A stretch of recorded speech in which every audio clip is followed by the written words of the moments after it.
Device Connection Guide. First, please use your browser to scan the provided QR code to download and install the app. Open the app and navigate to Local Control.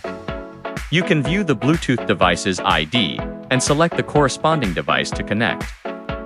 Alternatively, tap the Scan button in the top right corner to scan the device's QR code directly and establish the connection. Once connected, you can view battery information. After a successful connection, you can view basic device information. Detailed data can be viewed in the bottom left corner of the interface. The status bar at the top displays voltage, temperature, and status data. Within the status data section, you can view or modify the control status and monitor for any fault alerts. Tap Device Info in the bottom right corner to view the inverter's communication protocol details.